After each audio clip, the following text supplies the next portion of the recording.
Bulls fans, welcome into the Around the Horns podcast. It's your boy Tristan, your main man Mario, and it's Tuesday night, and not only are we at the Fuel and Iron Food Hall, Mario, but we are kicking it back to the 1980s. You look fresh in that brand new jersey. Yeah, I got a question. I'm going to ask everyone this.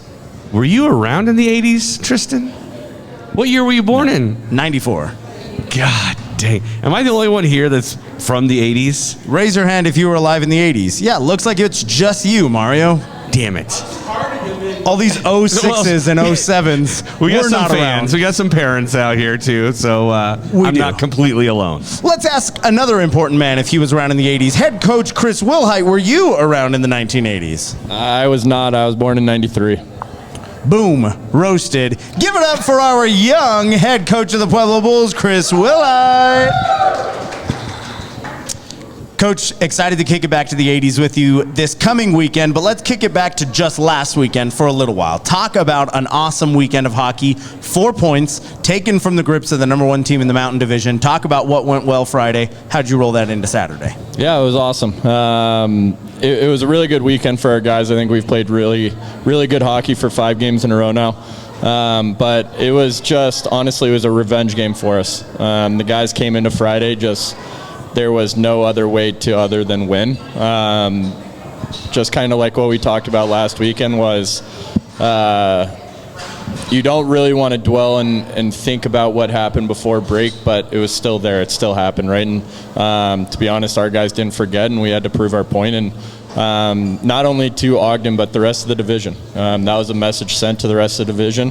Over the last 3 weeks, you've beaten 1, 2, and 3. So in this division, we say it all the time, anyone can beat anybody, but right now we're the team to beat, I believe, and nobody really wants to play us, so that's a good thing heading into 6 more home games. Yeah, talk about what it takes. Sorry, Mario, to cut you off, but what it takes to actually take that to the number one team in the division. You talk about today announced defenseman of the week for the NCDC Mountain Division, a guy we're going to talk to later, a forward of the week, a guy with 8 points on the weekend, and then a guy who went 97 minutes. Let me remind you, Bulls fans, how long that is. 97 minutes of shutout hockey from the goaltender between the pipes. Absolutely stud performances top to bottom on the roster, Coach. How good does that make you feel? Yeah, it's awesome. Everybody's doing their part. Forwards, D-men, goalie, everybody's chipping in. And to be able to play that way Friday, to have a 6-0 game, come ready to go with the mindset that you're going to do it again and play another good hockey game.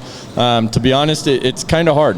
You can kind of get lackadaisical. You can think it's going to be a little bit easier, but knowing Ogden was going to come ready to go that next game, our guys matched it, and I thought we played great. I think over the last 2 games that we played here at home, there was maybe 10 minutes, 13 minutes of hockey that we probably wanted back, but that's the name of the game, right? You still hunkered down, you still got a job done, and I'm extremely proud of our guys on how they played throughout the last 5 games, honestly. But to be able to come here at home, we haven't been home in feels like 2 months, month and a half, whatever it may be. But it's been a while, and so for our guys to come out like that in a packed barn, it was awesome to see. And I know heading into this weekend, we're in a good spot in the standings with who other teams are playing, who we're playing, and if we can come out like we did the last 5 games, it's going to be another good weekend for us. Yeah, you talked about that 10 to 13 minutes that you'd probably want back. I would argue from a fan standpoint, that was probably 7 complete periods of hockey. That was solid hockey all the way through. There's no such thing as perfect, but I felt like probably one of the best showings of Pueblo Bulls hockey back-to-back that we've had complete that I've seen in a while. So, I mean, kudos to you guys. But you talked about earlier, you kind of took my thunder away a little bit about the revenge portion of it. Is that something you guys message? Is that something just the coaches talk? I mean, is that something the players inherently just kind of feel and want themselves? What does that messaging look like when you really get, we've talked about it before, you guys got shellacked the last time you met them, and you gave it as good as you got. And so what is the messaging in the locker room from your standpoint and the rest of the staff standpoint, and what's the buzz in the locker room? What are the boys talking about? Yeah, I mean, just on our side, it's kind of exactly that. You just got to send the message that wasn't the team that we expect to be, and so we are going to be better. But I got to give it to the locker room. It was all on them. They did exactly what they needed to do, is sending that message of we got to give our very best. And to be honest, after Friday's game, as a staff, the first words out of Austin Hoff's mouth was probably the best home game we've ever played. In 6 years of hockey, that was probably the best performance of 60 minutes that we've put on here. And again, for us, it's 5 games in a row now that I thought we've played well, but against a team that did do that it happened, right? So you can look back and go, oh no, they're coming, blah, blah, blah. But our guys sent the message. They did exactly what they needed to do. They played hard. Every play was hard. Their communication was great. Guys stepped up when they needed to step up. The penalty killed off 5 penalties in that one game. And you can go down the board. We scored power play goals, shorthanded goals. Peck put up a shutout. So everybody in the lineup did their job. Everybody did what they needed to do throughout the week, to prepare for that weekend. And that's our expectation now, right? That's the bar. That's what they set as a group. And so we just need to keep building on that. But again, you have 6 home games coming up. We're in a good spot of being at home, being in our own bed, and I don't think these guys are done yet. I think they're still hungry. So we're really excited for this weekend and playing 3 games at home. And I want to look forward to this coming weekend as well, but one more question for you from this past weekend is, we talked about it. Accolades from offense, defense, goal. You had a lot of people working hard. Is there a player that maybe flew under the radar, that maybe didn't get all the accolades, that you were especially pleased with their performance? Is there anyone you could call out that maybe is, not first on the top of people's minds about what they did, but just really made an impact, whether it be off the ice or on the ice? Yeah. I'm a little biased when it comes to the D-men, I'll be honest. Just with where I coach and how I coach it, it's defense first from there out. And so better defense leads to better offense. But I thought Trevor Stewart had a really good weekend. Obviously, he scored the goal, but just kind of he's more known for his offensive play. I thought the D side of his game this last weekend was tremendous. He was laying big hits. He was stopping one-on-ones. He had good plays up and through the neutral zone. And again, he's not one that everybody talks about his D side. His offense is always there. He's always performing. But for him to kind of play that two-way hockey game, I thought that was really good. And we talked to him last week. He was on the pod last week. But Ryan Coots, he stepped up. He's been having to play the left side with Brody Munley out, and for him to play his offhand, it's a hard thing to do. And to play at this speed, to just jump right into it, hey man, welcome to the team. I need you to play a position that you're not used to. I give a lot of kudos to him for not complaining about it, not showing emotion about it, just doing his job and doing anything he can to help the team win. So I'm really happy with all of our defensemen. Our forwards obviously scoring 9 goals again on the weekend against a good team. Kudos to them, and I expect more of it from our offense. And I have to say, Mario has to deal with me talking throughout the entirety of the game. We stand there together at center ice, and usually I'm pretty quiet, and that's a lie if you've ever been around me. But I was definitely yelling, good stick Stewie, all weekend. Every single time he'd get a little poke check back, coming backwards to create offense in transition. Found a couple of great passes and turned things into offensive opportunities for you guys. So Stewie absolutely has been showing out. We'll have to have him on the pod. He is down to our list of 4 that have not made it on. So we'll give him the kudos next week when he's on. But let's turn the dial forward. A short week for you guys, obviously playing your first home game here on Thursday night. And then you've got 3 against the Grizzlies, a team that has given some other Mountain Division teams a tough time over the last few games. Took Idaho to the wire, put up a couple of good performances against Utah. Not a team you can sleep on, right? And you've got to keep some of that momentum. So on short rest, riding a high from a big weekend, who do you look forward to kind of step up bring the team in and say we've got to regroup and get the ball rolling again for this weekend? Yeah, you look at our leaders. You look at a line like Brody Clarke's line with Vesti and Will Nolan. They're a line that you always expect to shut down another team and do their job. And more and more, we see that they're producing more and more with their offensive chances, getting the puck deep, getting the puck 200 feet, so other lines can perform and get out there. And so, again, for another weekend in a row, we always do it. You see them start all the time, but we look for Brody Clarke's line to set the tempo from the drop of the puck on Thursday, and it's going to be no different this week. So for that line to come out and kind of perform, it's going to be against a hard team, right? Like you touched on, they've played some good games in a row. They're a hard team to play against. There's not a team in our division that you can sleep on. That's just the name of the West here. And Rock Springs, they've stayed around in a lot of games this year. They've made it really hard on opponents. So they've made some changes. They've got a new coach. They made some player changes, made some trades, and they're definitely a team you can't sleep on. But with how we've been playing, again, I think we're the team to beat. So I think if we continue to play how we've played the last 5 games, it should be a good weekend. And let's go back. We've started the show off talking about the new sweaters for the weekend. Some of us, Tristan and I, are big fans. Some of others, like yourself, maybe not the biggest fan. But what do you think? Do you think there's a chance that you have an unfair advantage because as the other team gets on the ice, their retinas start burning from the neon? Yeah. Is that the strategy? Yeah, they're crazy. Shout out to Austin Hoff. It's not that I'm not the biggest fan. I just love our jerseys. Hoff did an incredible job with our just home and away jerseys this year, and I love it being pretty normal wearing those jerseys. So anything like this, it definitely hurts the eyes, but we got socks to go with it. I think the other team is going to see it as a little wild, a little crazy. Our fans are definitely going to love it. I know it's going to be in a crazy atmosphere with guys dressing up this weekend, but I know it's going to be fun. The looks that we're going to have on the ice got matching socks, like I said, so it's going to be a little obnoxious, but I think the guys are going to love it, and I think the fans are going to love it too.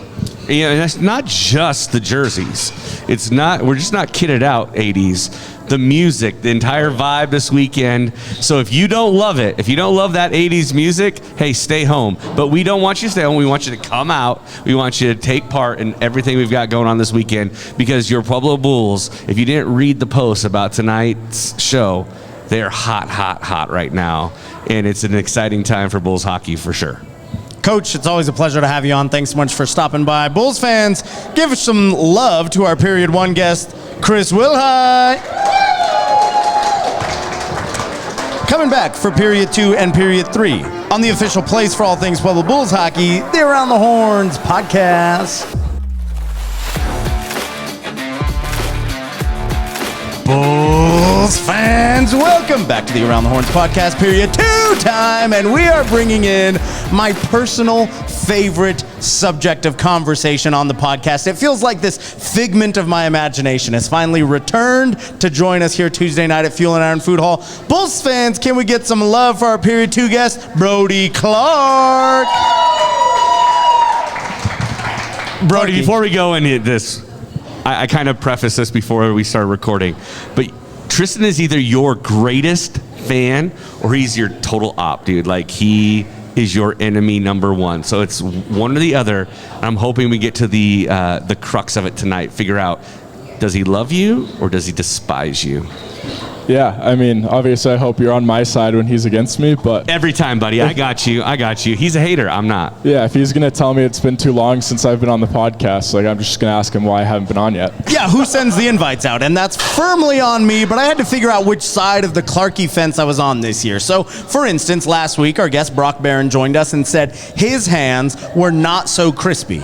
And I said those words are usually only reserved for the likes of Brody Clarke.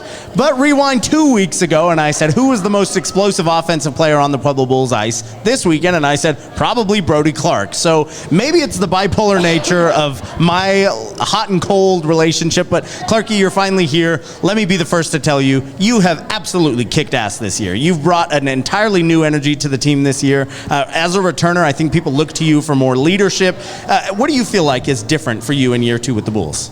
Yeah, obviously I think being a returner, you have a little bit more confidence coming back.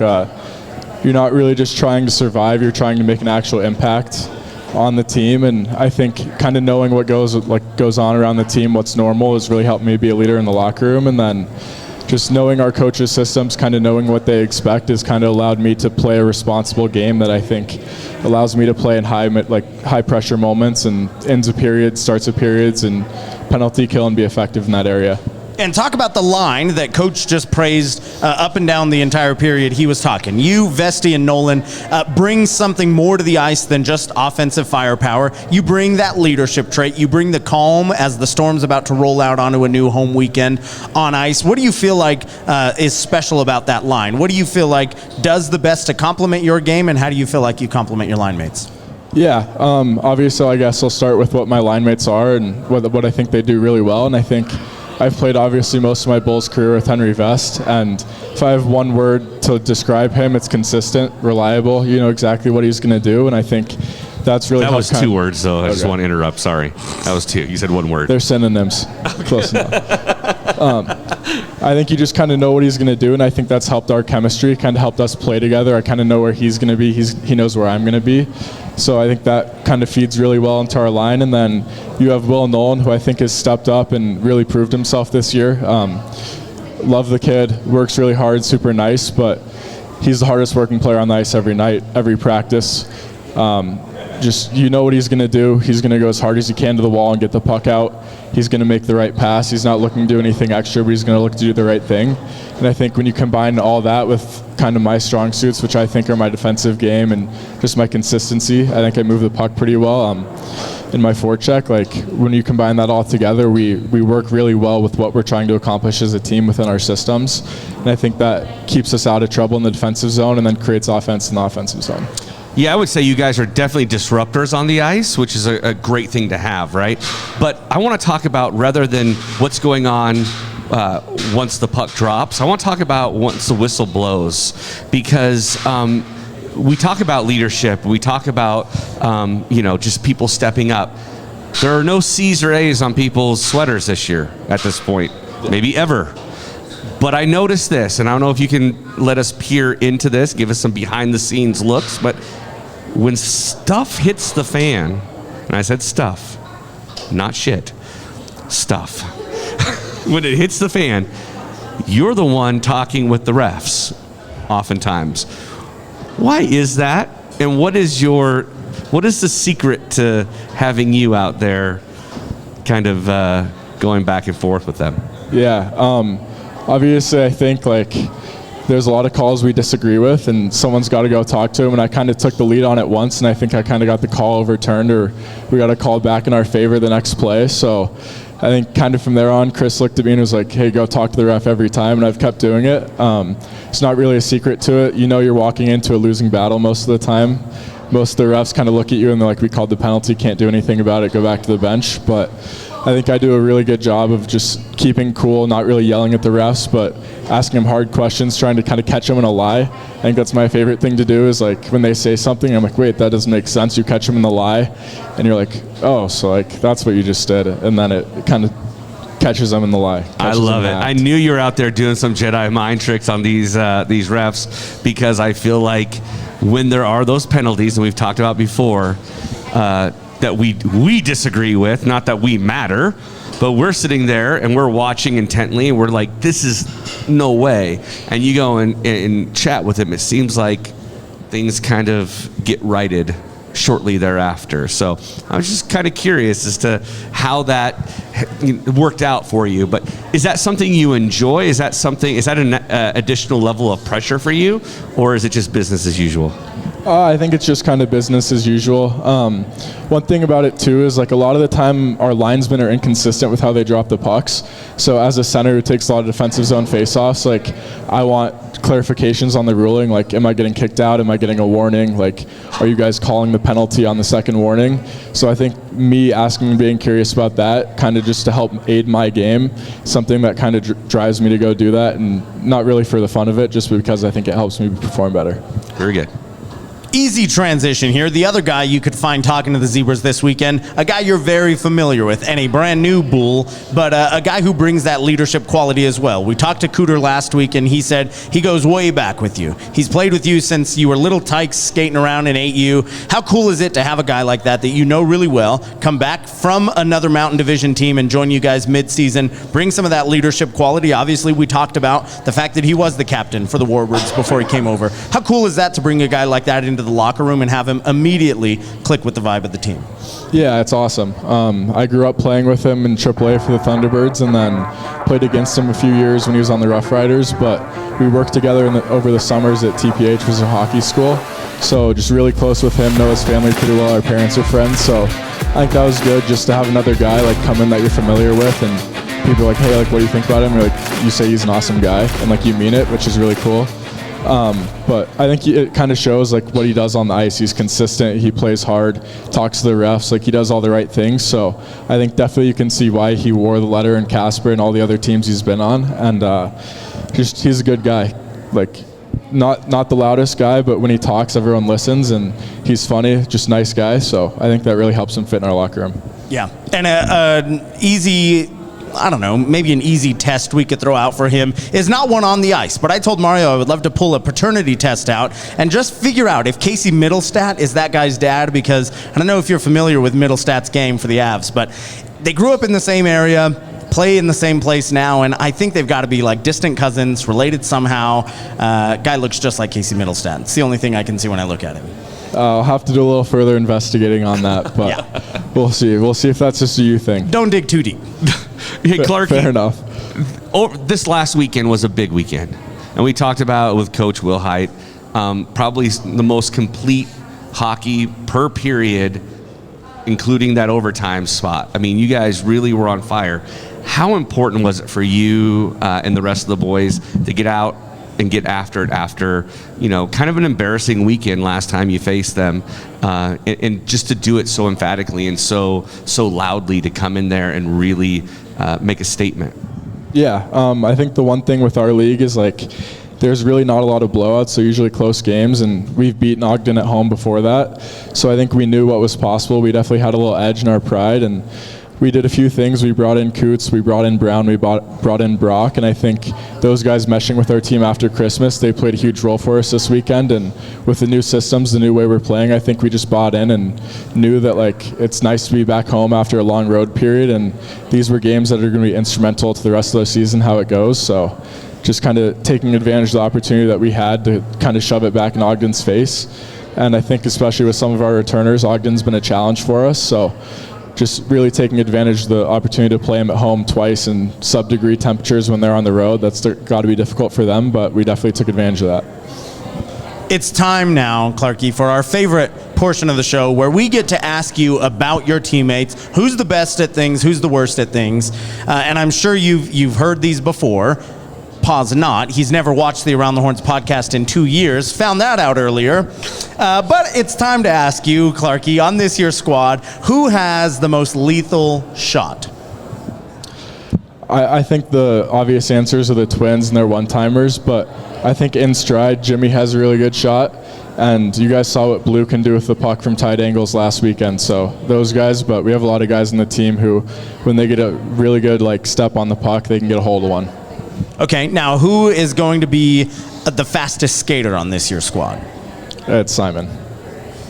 Okay. Because he's a machine. We've already established this. Programmed. Yes. I mean, as long as the batteries stay charged, he's good to go, right? So now let's talk about hands. Who's moving the puck? Who's getting it where it needs to be? Who is a little shifty? Who's a little under the radar with their hands? I think Brock Barron is one who's really shifty, and I don't think it's solely because of his hands, but the way his feet move in sync with his hands. He's always moving at a really high pace, and I think it creates a lot of space for himself the same way just a stick handling move would do. Right. And then let me ask you this, too, kind of shifting gears. Now you've seen the sweaters for this weekend, 80s weekend. What are your thoughts? What do you think of these things? I think they're cool. I think Hoff did a good job. They're beauts, huh? Yeah, I'm excited. Yeah, you weren't around in the 80s, right? Were your parents around in the 80s? What's going on? Yeah, I don't even know. my parents were around. I feel so old with all these people right now. So You should, and that's the final question of this. Just kidding. Clarke, obviously big weekend of hockey starting Thursday night. And we got Bulls fans ready to pound down the doors and sell the arena out again for 3 nights in a row if they are not convinced fully to be there this weekend. Look at them right in the camera and tell them why they should be at the PIA this weekend for you guys. Yeah, well, this weekend will be warmer than last weekend, so it's a little bit easier to convince yourself to go to an ice arena. But these are 3 really big games for us this weekend. I think we kind of know what's at stake here with the standings in Rock Springs, and we're riding hot off 5 really good games. So I think this will be an exciting physical game for us this weekend, and we'd love to have you there. Don't take it from me. Take it from the man himself, our Period 2 guest Bulls fans. Can we get some love for Brody Clarke? Let's rest the case now, Clarke. I'm your number 1 fan. Best of luck to you this weekend. Thanks for being here. Thank you, guys. Bulls fans, don't go anywhere. Period 3 coming at you in just a moment on the official place for all things Pueblo Bulls hockey, the Around the Horns podcast. Bulls fans, welcome back to the Around the Horns podcast, Period 3 time, and I see some shining gold in the middle, Mario. This is only the second time this year we have brought back the first star of the game. This is a rare occurrence. It's like a strange eclipse or celestial event of some sort, but it is our own number 1 first star of the night, Nikita Bondariev. Bulls fans, give it up for our Period 3 guest, Nikita Bondariev. Keats, as you've become more affectionately known. How are you, man? It's good to see you. I'm good. Good to see you guys. Hello, everyone. Hey, before we get into this, we got to make sure that you know the rules because, Tristan and I, we get watched closely. Everything we do is run over with a fine-tooth comb. The things we say are weighed heavily. So let's keep it G-rated tonight, young man. G-rated. Yeah. All right. Yeah, for the record, if you watch Pueblo Bulls hockey on Flow TV, you might have seen Nikita drop mine and Mario's favorite word after they swept the number 1 team in the division. And we won't say that for the sake of the family-friendly show here, but you can always count on Keats for a good 4-letter bomb at the end of a win. Keats, obviously, the momentum, the energy of that crowd came over and culminated in an awesome weekend of hockey for you guys. But obviously, the overtime game winner Saturday night is just a little bit more special than most people get to experience. How cool was that winner on Saturday night for you? Oh, that was awesome. Obviously, after Friday's game, we knew Saturday's going to be different. They will come ready to go. They get few players back who makes a difference for that team. And I think we couldn't play better in a Saturday game. They showed up. They had a hot start. Like first 10 minutes, they were flying. And maybe it's like 10 minutes in the third, we're all down, but we didn't break. So that was awesome, man. Overtime game winner. It's really emotional. And not your first goal on the weekend either. Credited with a goal Friday night from the blue line. Let me be clear. When you shot it, I yelled at Mario. I said, why the hell is Nikita shooting from the blue line? And then it dribbled into the back of the net. And I said, that's why he shoots from the blue line.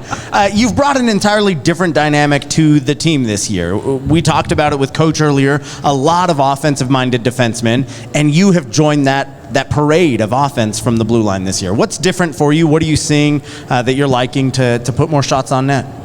Obviously, since last year, it's one of the biggest things that I think I got better. It's my confidence, and it's like one of the biggest pieces in the hockey, like all leagues, no matter where you play. If you don't have confidence, that's not good for you. And I'll just trying to help on offense. Obviously, defense first as a defenseman, so just kind of maybe two-way defenseman. Yeah, I think when as soon as Tristan said something about you taking the shot from the blue line and it went in, your reaction was probably the better than any reaction we had, because you're like, what just happened? I didn't know that was good. What was going through your mind at that time when that shot on Friday night went through? It was a long shift before that. I was a little tired, and we kind of couldn't get in the zone for like a minute. So I was a little upset about it, and then the score was just such a relief. So I didn't have any energy to celebrate. Yeah, that was the weirdest celly I've ever seen. Yeah. What just happened? So, but it was still good stuff. Now, let's talk about, we've talked about the Marshanock twins, and this is about you right now, but you've had a lot of connections. You've had a lot of apples for them as well. You guys seem to be clicking as well. How is that relationship with having your offensive players firing on all cylinders and making it easier for you to have some impact as well? It's good, and especially in overtime when we go together, it's maybe a little easier for me and for them to talk in the language we can understand, both of us. So, I was going to ask that. Is there a language other teams secret? Don't understand what's going on, and we're just on the same page with them. So it definitely helps us a little bit. Yeah, I guess that's it. Well, with that kind of success, have you thought about maybe, doing some language lessons with the rest of the boys on the team and maybe have some code words? I've tried. I don't know if it's gonna work. I don't know. Probably not. Yeah, it's worth talking about at least. Not the sharpest tools in the shed there, but great on the ice. Keats, I want to ask you about a couple other cool things from this weekend. Obviously, you're able to take a couple from the number one team in the division, but also to roll that momentum forward. And we talked a little bit about it last week. The second half of the seasons, traditionally for the Bulls, have not treated you kind. The second half of this season is off to an absolute fire start. How do you keep this momentum rolling through into the playoff push through February and into that late March push to the playoffs? What's different this year? I think we just, game after game, shift after shift, like practice after practice, step by step, we're getting closer and making sure all the team on the same page. And just I have, last year maybe, we had a really good team too, no doubts, but this year we have more complete of a team. All the fellas more talk to each other. Last year was pretty close team, but I'm 100% sure this year is way closer. And like I said again, just gotta make sure everybody on the same page and we keep rolling. One of the units we like to talk most about is the unit you play on. The defensive side of the puck this year feels like it is just six deep with studs every single night. And you've had a couple of different line mates. I think you found a pretty good pairing out there the last couple of weeks. But whether you're on the ice with MJ or Stewie Munns when he's healthy, do you have a guy that you click with best that you can kind of go in tandem with? I definitely like to play with Brownie right now. But at this point, we're all ready to play with each other. It's not like we're just I play with Brownie and MJ play with Mons or MJ play with Coots. We're ready to play with each other, and that's what makes us good about it. Yeah, we've talked about it. Even going back to last week's show, we talked about. I don't want to put names out there, but we've had multiple people say that this might be the deepest D-core Pueblo's seen, and probably the deepest in the Mountain Division. What do you think about that? Is that accurate? Is that a lot of pressure for you guys to live up to? Is that something that you still think there's room for improvement? When you hear those kind of accolades and you win awards, does that change anything for you? I definitely think that it's true, but there's always room for improvement. There's never a stop sign. We just gotta keep rolling all the time. You can always be better at something, so we just gotta keep learning and keep playing on good hockey. Now, in this offensive defensive unit, the offense runs deep. So we're going to ask you to maybe just call out the best offensive defenseman in this year's squad. Stewie. I gotta go with Stewie. Yeah, we learned something from Stewie this week during the game. He just recently became a defenseman. He has a more offensive mindset because he was a forward before. Till 2 years ago, which is wild to make Crazy. the change in juniors over to the defensive side. And another thing the Bulls have been known for years, Keats, is hard-hitting defensemen. This year's squad, a little different. They're usually running up ice to try and score, but if someone's going to stay back and lay a little bit of extra wood, who is this year's hardest hitter? I would say Hoff. Hoff definitely can do that. Stewie definitely impressed me last week with a few huge hits. MJ too. I don't know, it's hard to pick one kind of. Yeah, so I don't know. The Those easier two. question now, who's the softest of the D-men? I think we're talking to him. Maybe. But I'll say Brody Clarke. Okay. Shots fired, Munns. Come back and defend the crown, I guess. Keats, all jokes aside, really excited about the growth that you've had on the ice this year, off the ice as well. If you were unaware, our newest high school graduate on the Pueblo Bulls. Trying to balance that with school as well, improving your game week after week. This has felt like a really big year for you. At the end of it, when you hang your skates up for the final time this season, what do you feel like will be a successful season for you? The cup, we all have one mission and goal in the locker room. It's win the cup and go all the way to the playoffs. So that will be a successful season. I concur. Yeah, I think we've that'd heard be it a couple times. This great team is way to ready end. for the cup. The Bulls fans are ready to cheer you on through a cup performance. Right now, Bulls fans, are you ready to give some love for our Period 3 guest, Nikita Bondariev? Your first star of the game this past week. Real quick, before we go, how many times have you gotten first star of the game? One. Just this one? Yeah. Man, I'm glad we got to give that to you, bud. You earned it. Slept with the belt on the shoulder and everything. If you want to see Keats back in action this weekend, we've got 3 chances to do it. Thursday, Friday, Saturday. Pick up your tickets at the PIA and Event Center before the game, or visit the shop on 4th Street, or visit PuebloBullsHockey.com. How easy could we make it for you to get there? Aside from driving people to the arena this weekend, I don't know if we could make it easier to get tickets. Yeah, the Around the Horns network Ubers are not active this weekend, so they're on their own on that. But I would also say that if you love these 80s throwback jerseys, they're live, guys. Go bid now. Get to the Give Butter site.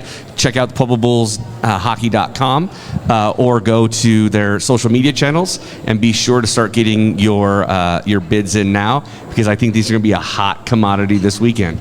After you've watched the Bulls pick up 6 points this weekend, come right back here next Tuesday night to watch another recording of the Around the Horns podcast at the official home, Fuel and Iron Food Hall. Shouts to them. Shouts to you, Bulls fans, for sticking with us on the official place for all things Pueblo Bulls hockey, the Around the Horns Network.